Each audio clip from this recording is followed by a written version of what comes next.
अहमदाबाद के स्टेडियम में बैटिंग की जन्नत बताई जाने वाली ये क्रिकेट पिच पाकिस्तानी बैटर्स के लिए जहन्नुम साबित हुई है, जिसकी आग में पूरी बैटिंग लाइन जलकर भस्म हो गई है। ये बल्लों से ना कपड़े धो जाके तुम लोगों ने पाकिस्तान का नाम बदनाम कर दिया है। तुम लोगों ने मेरे मुक्के चलते देखे हैं। वापस आओ, मुक्कों से मारूंगी तुम्हें मैं। आप अफगानिस्तान से भी नीचे चले गए, अब मुझे लग रहा है कि अफगानिस्तान भी आपको पेंटा मार देगा। जैसे भारत के इस फैन की पिक्चर सोशल मीडिया के ऊपर पोस्ट की गई, उसी समय ये वायरल हो गई। इसके साथ ही भारत के लोगों ने ट्विटर और बाकी सोशल मीडिया प्लेटफॉर्म्स के ऊपर जाकर पाकिस्तान के खिलाफ भारत टीम की जीत को इजराइल को डेडिकेट कर दिया। मैच के अंदर काला जादू हो गया।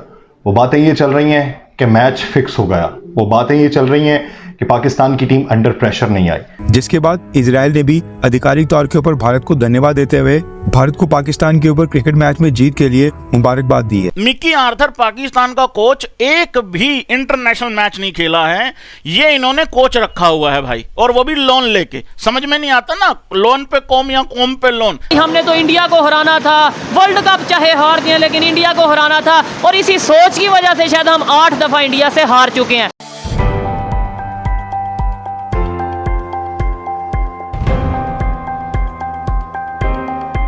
नमस्कार दोस्तों, स्वागत है आप सबका हमारा YouTube चैनल पे। दोस्तों, आप सबने कल का क्रिकेट मैच देखा होगा जिसमें भारत ने पाकिस्तान के खिलाफ बहुत ही आसानी से जीत हासिल कर ली। इसके बाद से दोस्तों पाकिस्तानी मीडिया इस सच को यकीन नहीं कर पा रही है और वे अलग अलग बहाना लगा रहे हैं। कुछ ये कह रहे हैं कि ये मैच फिक्स था, पाकिस्तान ने ये मैच भारत से फिक्स कर लिया था ताकि भारत पाकिस्तान को कश्मीर दे दे, और दोस्तों कुछ ये कह रहे हैं कि भारत ने जादू टोना करके इस मैच को जीता है। जिस तरह से बॉलिंग करने से पहले हमारे स्टार ऑलराउंडर हार्दिक पांड्या जी बॉल में कुछ फूंक रहे थे, तो अब पाकिस्तानी ये कह रहे हैं कि भारत ने जादू टोना कर दिया था। लेकिन वहीं पाकिस्तान जिस तरह से हारा है, अब पाकिस्तान हर तरीके का बहाना लगा रहा है, लेकिन इस बात को मान नहीं रहा है कि भारत ने बहुत ही अच्छा क्रिकेट खेला और पाकिस्तान के बॉलर्स को धुन कर रख दिया। और इसके साथ साथ हमारे प्रधानमंत्री मोदी जी ने भारत के इस विक्ट्री के लिए कॉन्ग्रेचुलेशंस दिया है, और इसके साथ साथ उन्होंने ये भी कहा है कि आने वाले 2036 के ओलंपिक्स में भारत बिड करने जा रहा है। तो चलिए इसी पर आगे पाकिस्तानी मीडिया का रिएक्शन देखते हैं। पाकिस्तान ने ये मैच जो है वो बेचा है। क्यों बेचा है? कि ज़का अशरफ साहब वहां पे गए, 2011 में भी वो गए थे, तब भी मैच बेचा गया। अब वो वहां पे गए हैं, तब भी मैच बेचा गया। ज़का अशरफ साहब रात को टीम से मिले थे, एक तस्वीर मंजर आम पे आई, उनके जो चेहरे थे वो बुझे हुए थे। तो सवाल ये पैदा होता है कि अगर मैच ये बिका है तो फिर ये बताइए कि क्या कश्मीर का फैसला हो गया? अगर मैच बिका है तो क्या ये बताइए कि कल को डॉलर की कीमत कम हो जाएगी? डॉलर्स पाकिस्तान में आ रहे हैं। मैच बिका है तो ये बता दीजिए कि कल तेल की कीमत कम होने वाली है। ये मैच अगर बेचा गया है तो किस वजह से बेचा गया? अब बहुत सारे लोग ये भी कहेंगे कि हमने अगला जो सीजन है वो पाकिस्तान में रखवाने के लिए हमने अगली चैंपियंस ट्रॉफी के ऊपर नजरें रखी हुई हैं कि चैंपियंस ट्रॉफी पाकिस्तान के अंदर होनी है, तो हमने उसका सौदा किया। भाई माना कि भारत की बर्तरी है आईसीसी के अंदर, भारत की बर्तरी है एसीसी के अंदर, लेकिन इतनी भी बात नहीं कि आप उसके लिए एक मैच बेचाएं, और वो मैच जो किसी खाते में नहीं है अभी तक। अभी सबके 2-2, 3-3 मैचेस हुए हैं।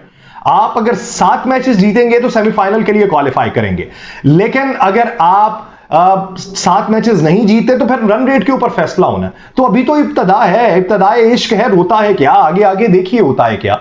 ये भी हो सकता है कि इंडियन टीम आगे जाके मात खा जाए।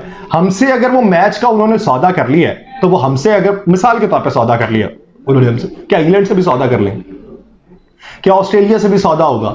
क्या साउथ अफ्रीका से भी सौदा होगा? क्या दीगर टीमों से भी सौदा ही होने जा रहे हैं? तो इंडियन टीम ऐसे आगे जाएगी, खुदा का नाम ले। दूसरी बात ये हुई कि ब्लैक मैजिक चला, काला जादू चला जी। वो आए यादव और उन्होंने उसके ऊपर फूंक मारी, और फूंक मारने के बाद उन्होंने बॉल करवाई और इमामुल हक आउट हो गए। ये काला जादू चला रहे थे। अगर काले जादू वाली बात होती तो हमने भी यहाँ पे एक सितारों के एक्सपर्ट बिठाए हुए थे, हम भी बातें कर रहे थे, वो पाकिस्तानी टीम को बहुत मजबूत करार दे रहे थे। हकाइक को समझना चाहिए, खेल को खेल के तनाजुर में देखना चाहिए। हाँ, ये हमारी कमजोरी है कि हम अपने आसाब के ऊपर काबू नहीं रखते। ये हमारी कमजोरी है कि हम भारत के अंदर जाके हमारा कॉन्फिडेंस शेक हो जाता है। ये हमारी कमजोरी है कि हमारा ओपनिंग स्टैंड अभी तक सही नहीं हो पा रहा और हम फैसला नहीं कर पा रहे कि किसको रखना है किसको नहीं रखना। हाँ, आप इसके ऊपर बात कर सकते हैं कि ये जो तब्दीलियां की गई हैं, ये तब्दीलियां किन वजूहात की बुनियाद पे की गई हैं, किसका कितना इंटरेस्ट है, लेकिन खुदा के लिए ये काले जादू वाली बातें, ये मैच फिक्सिंग वाली बातें, जमाने में और भी दुख हैं इसके सिवा, और भी बहुत सी चीजें हैं, उसके ऊपर भी तवज्जो कर लीजिए। मैच फिक्सिंग अगर भारत से ही करनी है तो फिर एक बार ही फिक्सिंग करके बैठ जाते हैं, अगर डॉलर्स मिलते हैं तो फिर हम इधर ही बैठे रहते हैं, इनकार कर दिया करेंगे, या फिर 3-4 प्लेयर्स यहां से भिजवा दिया करेंगे ऐसे जो उनके साथ पहले साजबाज कर लिया करेंगे ताकि पाकिस्तान की तो सूरत हाल बेहतर हो। कम से कम मंतिक वाली बात कीजिए कि मैच बेचने के एवज पाकिस्तान को मिलेगा क्या। जिन टीम्स के खिलाफ ये खेलते हुए आए हैं, इनको बॉलिंग स्ट्रेंथ इनसे कम मिली, इनसे कम मिली। हर आदमी अपने 50, हर आदमी अपने 60, एवरेजेस चेक करो, इनकी बॉलिंग चेक करो, आपको अंदाजा हो जाएगा।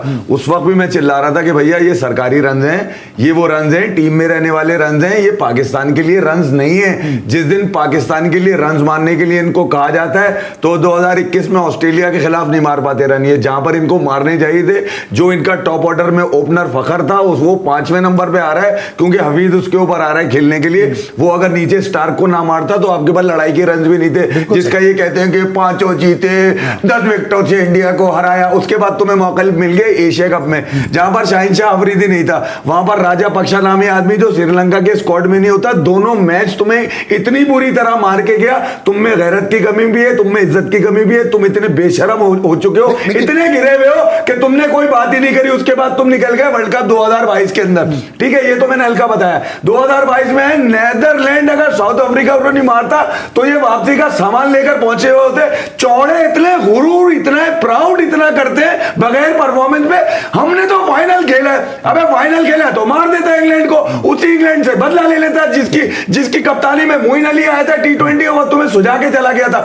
उसके बाद इनको मिल गया फिर श्रीलंका है। श्रीलंका में पहले इंडिया ने मारा, 2 दिन तक सारे बॉलर्स को मारा, एक बॉलर को मारा, जिनको किसी को टेपिया, कोई बॉल लेके भाग रहा है, कोई जुगाड़ पे खेल रहा है, इसलिए कि उसको ये पता नहीं कहां से पकड़ के ले आए थे 16 साल का कच्चा तोड़ के वकार यूनुस। एक तो वकार भाई ये छोटे छोटे बच्चे पकड़ के लाते कहां से, इनकी आंख में वो बच्चे ही क्यों आते? पाकिस्तान का डोमेस्टिक का वो बच्चा क्यों नहीं आता?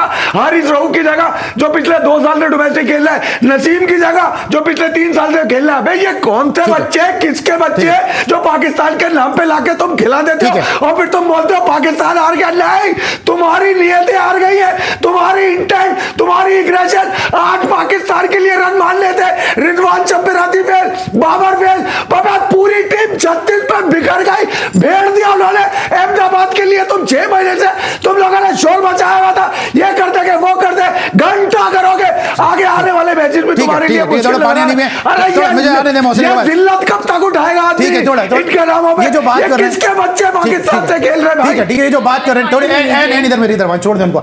ये जो बात कर रहे हैं, ये जो इन्होंने भी पिक्चर अभी और ट्विस्ट अभी बाकी हैं, हमको मैच जिता रहे नसीम शाह 11वें नंबर के प्लेयर अफगानिस्तान के खिलाफ जाके, और हमारे जो चेयरमैन थे रमीज राजा साहब, वो बड़े खुशी की शादियाने बजा दे रहे थे कि जी हम फाइनल तो खेल रहे हैं। जो चीफ सिलेक्टर थे हमारे मोहम्मद वसीम, वो खुश थे कि हमारी टीम बहुत अच्छा खेल रही है। इतने खुश हैं कि हम कह रहे हैं बाबर आजम से शादी करने को मैं तैयार हूं।